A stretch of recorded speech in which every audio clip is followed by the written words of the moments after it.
नमस्कार मित्रांनो, आजच्या व्हिडिओमध्ये मी तुम्हाला इलेक्ट्रिकल कॉन्ट्रॅक्टर लायसन्स महाराष्ट्रामध्ये कसं काढायचं हे पूर्णपणे सांगणार आहे.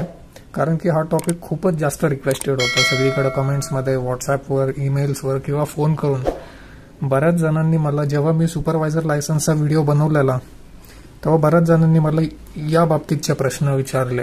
आणि तेव्हा मला असं पण एक लक्षात आलं की भले इलेक्ट्रिकल बॅकग्राऊंडचे का असेना, त्यांना सुपरवायझर लायसन्स आणि कॉन्ट्रॅक्टर लायसन्स यातला फरकच माहीत नाहीये की कोण काय काम करतं.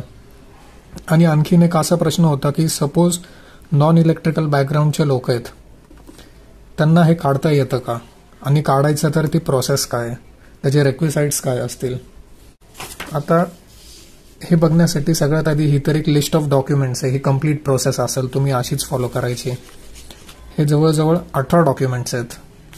हे सगळे डिटेल्डरित्या तुमच्या कंडिशन्सनुसार कोणते कोणते डॉक्युमेंट्स लावायचे, कसे लावायचे, कधी तुम्हाला लायसन्स भेटू शकतं, ते कधी कॅन्सल करता येतं, तुमची फर्म कोणती असली पाहिजे, सगळं डिटेल. म्हणजे थोडक्यात हा एक माझा कन्सल्टन्सी व्हिडिओ असेल या बाबतीत. आता हे कन्सल्टन्सीसाठीच बरेचसे फर्म्स खूप चार्ज करतात, पण मी जाणबुजूनच हा व्हिडिओ मराठीमध्ये पण बनवते, कारण महाराष्ट्रातल्या प्रत्येक मराठी बांधवापर्यंत हा पोहोचला पाहिजे. त्याला ॲटलिस्ट माहिती तरी पाहिजे की तो काढू शकतो की नाही, आणि काढू शकतो तर फुकटरित्या एवढी खूप महत्वाची माहिती देतोय मी. थोडक्यात सांगायचं झालं तर ते समजण्यासाठी तुम्ही पूर्णपणे हा व्हिडिओ बघा, मगच तुम्हाला हे सगळं कळेल. तर चला व्हिडिओला मी स्टार्ट करतो. तर सगळ्यात आधी हे लायसन्स कसं काढायचं त्याच्या आधी मी तुम्हाला सांगतो इलेक्ट्रिकल कॉन्ट्रॅक्टर म्हणजे काय. हा झाला तुमचा इलेक्ट्रिकल कॉन्ट्रॅक्टर. त्यानंतर सुपरवायझर कोण असतो,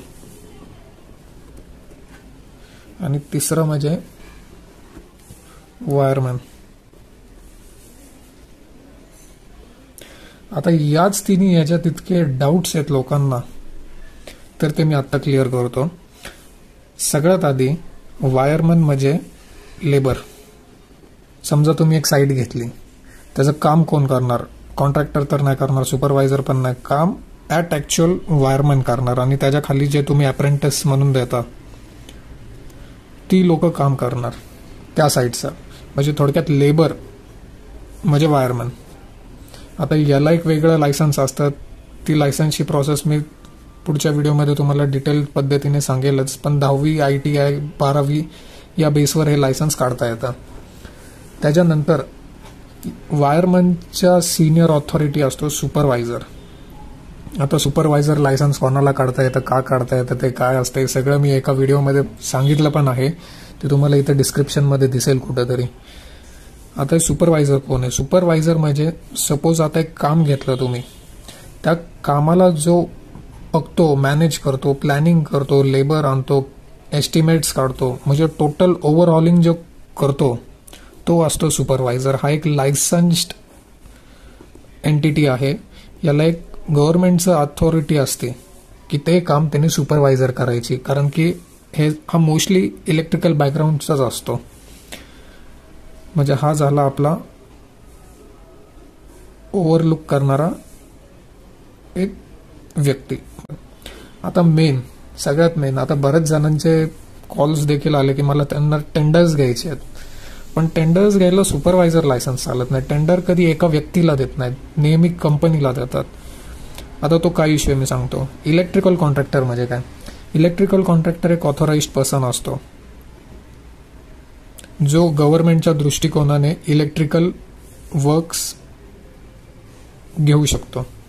म्हणजे सपोज आता मला एक ट्रान्सफॉर्मर बसवायचा आहे, तर मी तो कोणाला देईल? सुपरवायझरला नाही देणार, कारण सुपरवायझर तो फक्त देखरेख करतोय गव्हर्नमेंटच्या दृष्टीने, आणि वायरमॅन तर संबंधच नाही. गव्हर्नमेंट देणार इलेक्ट्रिकल कॉन्ट्रॅक्टरला. का? कारण जेव्हा तुम्ही इलेक्ट्रिकल कॉन्ट्रॅक्टिंग लायसन्स काढता तेव्हा तुम्ही एक फर्म रजिस्टर करता गव्हर्नमेंटकडे, एक कंपनी म्हणून जाता, ॲज अन इंडिव्हिज्युअल म्हणून कधी जात नाही.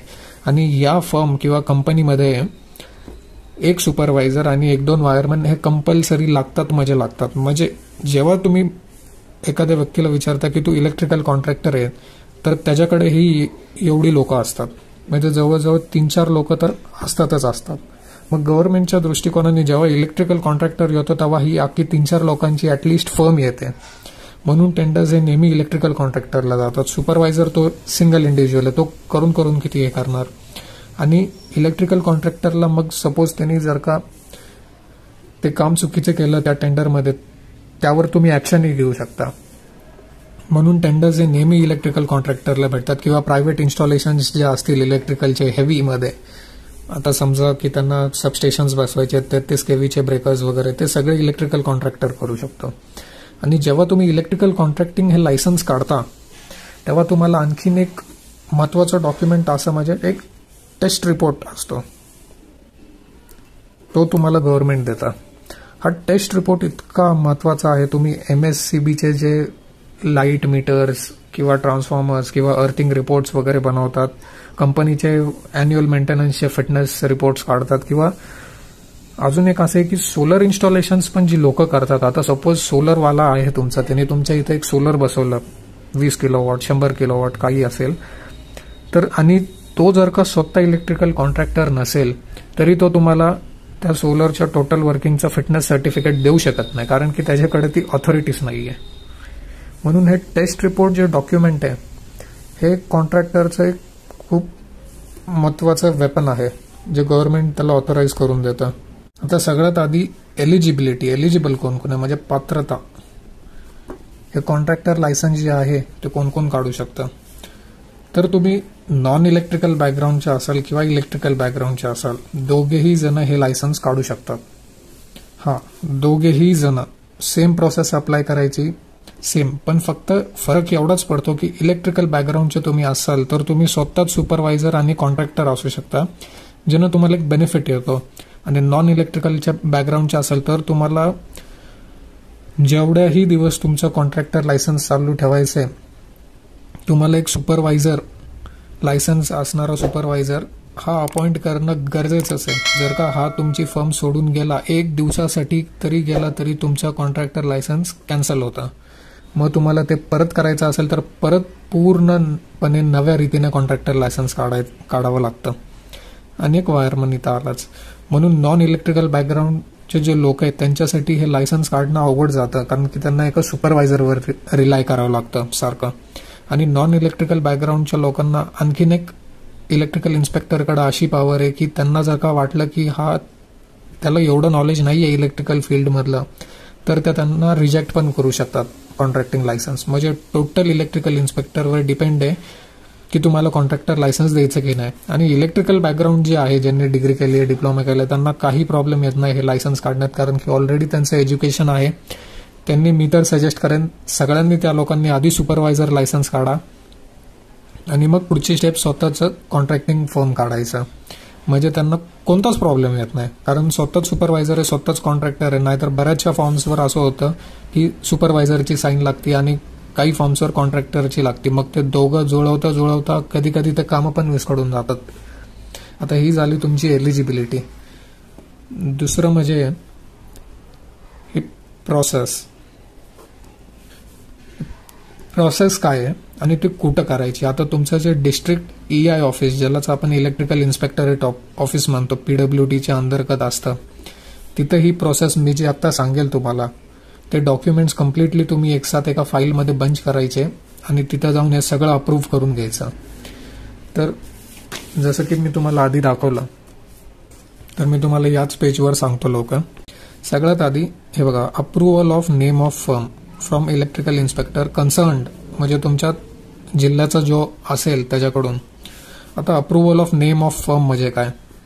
सगळ्यात आधी जेव्हा तुम्हाला इलेक्ट्रिकल कॉन्ट्रॅक्टर लायसन्स काढायचं असतं, मी तुम्हाला सांगितलं तुम्हाला एक कंपनी स्थापन करणं खूप गरजेचं आहे. आणि या कंपनीचं नाव जे हे असं असलं पाहिजे की महाराष्ट्रामध्ये दुसरं कोणाचंच नाही पाहिजे ते, ऍटलिस्ट इलेक्ट्रिकलमध्ये. आणि हे तुमचं हा इलेक्ट्रिकल इन्स्पेक्टरचं जे ऑफिस आहे ते तुम्हाला अप्रुव्हल करून देतं. म्हणजे सगळ्यात आधी सपोज आता आमच्या कंपनीचं नाव बिलेक्ट्रोटेक आहे, तर बिलेक्ट्रोटेक महाराष्ट्रात कोणाचंच नाहीये दुसऱ्याचं नाव, म्हणून त्या कंपनीच्या आमचं कॉन्ट्रॅक्टिंग लायसन्स जॉईन करून ते अप्रूव्ह झालं. म्हणून बिलेक्ट्रोटेक जेव्हा तुम्ही म्हणता तेव्हा ती एक टोटल कॉन्ट्रॅक्टिंग फर्म येते. तसं तुम्ही जे पण नाव ठेवायचे, एंटरप्राइजेस असू दे किंवा पॉवर कंट्रोल कंपनीज, जेही तुमच्या मनात असेल ते आधी इलेक्ट्रिकल इन्स्पेक्टर करून अप्रूव्ह करून घ्या. मगच या प्रोसेसला स्टार्ट होते. जोपर्यंत हे अप्रूव्ह होणार नाही तोपर्यंत तुम्हाला नवीन नवीन नावं शोधावीच लागतील. आता दुसरं म्हणजे new contractor license form N, हा पहिला फॉर्म. असे टोटल 9 फॉर्म आहेत यात. फॉर्म एन मध्ये तुमची बेसिक माहिती असते की कॉन्ट्रॅक्टरचं नाव काय, वय काय, ऑक्युपेशन काय, रेसिडेन्स काय, ऑफिसचा ॲड्रेस काय, असं. आता एक सांगायचं राहिलंय, जेव्हा तुम्ही कंपनी काढता आणि तुमचं नाव अप्रूव्ह झालं तर लगेचच तुम्ही त्याचा GST नंबर काढायचा. पॅन लागत असेल तर पॅन पण बनवून घ्यायचं त्याचं. त्यानंतर करंट अकाउंट काढायचा. सगळे डॉक्युमेंट्स त्याचे रेडी करायचे. उद्योग आधार कार्ड आलं, SSI किंवा पार्टनरशिप असेल तर त्याचे रजिस्टर्ड डॉक्युमेंट्स लगेच तयार करायचे. बघा, आता तिसरं म्हणजे मेगर आणि अर्थ टेस्टर रिपोर्ट. त्याचा जो रिपोर्ट आहे तो तुम्हाला फॉर्म S आणि T या फॉर्मॅटमध्ये पाहिजे. म्हणजे त्यात तुम्ही तुमचा सिरियल नंबर वगैरे भरायचा. हा झाला फॉर्म S. हा असतो मेगरसाठी. इथं तुमचा नंबर, कॉन्ट्रॅक्टिंग लायसन्स नंबर वगैरे ते येणार. आणि दुसरं झालं फॉर्म T. हा असतो अर्थ टेस्टर टेस्ट रिपोर्ट. या तुमच्या अर्थ टेस्टरचे सिरियल नंबर, मेक, डिटेल्स वगैरे येणार, बिलिंग नंबर सगळा. तर हे झालं तिसरं डॉक्युमेंट. आता चौथं डॉक्युमेंट, जेव्हा तुम्ही कॉन्ट्रॅक्टर लायसन्सला अप्लाय करतात तर त्यासाठी तुम्हाला ऑनलाईन एक फी भरावी लागते. तर त्याची फीड पेडची रिसिप्ट जोडायची आहे तुम्हाला. आता इथं बघा, fee for new contractor licence 2500. मग ही ओरिजिनल चलन तुम्हाला ऑनलाईन भरून, आता हे कसं जोडायचं मी डिस्क्रिप्शन बॉक्समध्ये लिंक दिलेली आहे, त्यावर क्लिक करा आणि तुम्ही डिरेक्टली फी पे करू शकता. तिसरं म्हणजे मेगर आणि अर्थ tester bill in name of. म्हणजे थोडक्यात तुमच्या कंपनीने हे 2 इक्विपमेंट्स, हे एकदम कॉन्ट्रॅक्टरसाठी मस्ट आहे, हे 2 इक्विपमेंट्स तुमच्या कंपनीच्या नावावर बिलिंग असले पाहिजेत. 6, जसं मी सांगितलं, तुमचं एकदा कंपनीचं नेम अप्रुव्हल झालं इलेक्ट्रिकल इन्स्पेक्टर पासून, त्यानंतर तुम्ही कंपनीचं GST, पॅन आणि इथं उद्योग आधार कार्ड बनवायचं होतं. त्याचबरोबर तुम्हाला एक करंट अकाउंट बनवायचं आहे आणि त्यात मिनिमम 10,000 रुपये बॅलन्स हा ठेवायचाच ठेवायचा, नाहीतर तुमचं ऍप्लिकेशन प्रोसेस होणारच नाही. आता 7वं डॉक्युमेंट म्हणजे फॉर्म U. फॉर्म U जवळपास असा असेल. इथं वर तुमच्या कॉन्ट्रॅक्टरचे डिटेल्स असतील, इथं त्याचा फोटो. आता फोटो जो तुम्ही काढणार आहे तो व्हाईट बॅकग्राऊंडमध्ये असला पाहिजे आणि इथं सुपरवायझरचे डिटेल्स सगळे.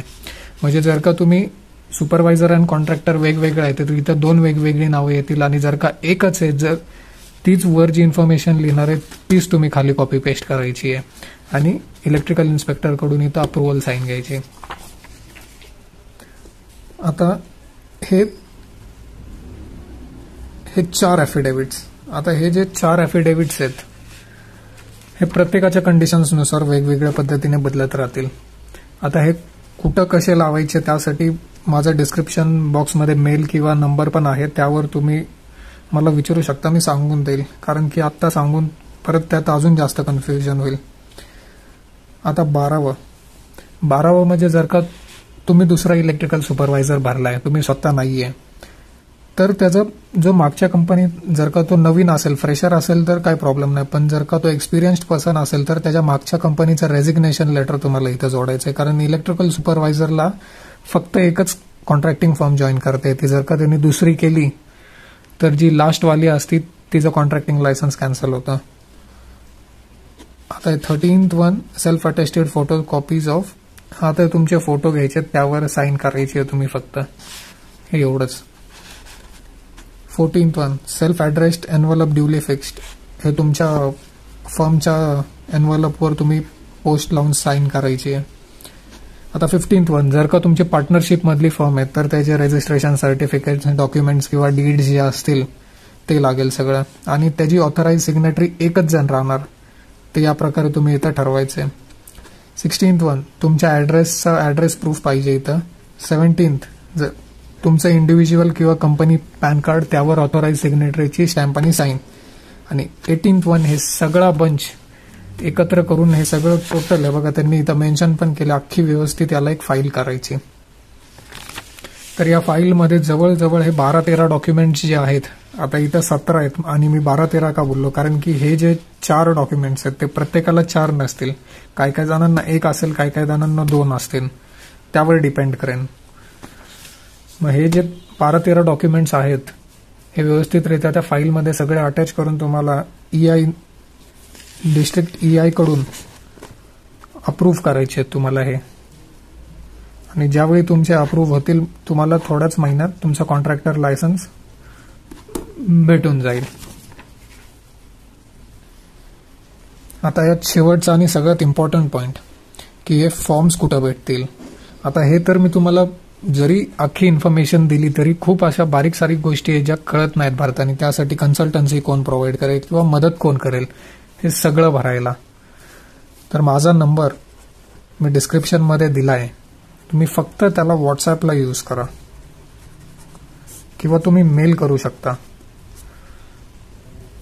तर एक छोटीशी फी चार्ज करेन मी, जी नॉमिनल फी असेल, आणि तुम्हाला हे पूर्ण फायलिंग असू दे, डॉक्युमेंट्स असू दे, प्रोसेस कम्प्लिशन असू दे, सुपरवायझर इश्यूज असू दे, काहीही तुमचे प्रॉब्लेम्स असू दे, सगळ्याला सोल्युशन्स प्रोव्हाइड करेन मी. तर आजच्या या व्हिडिओ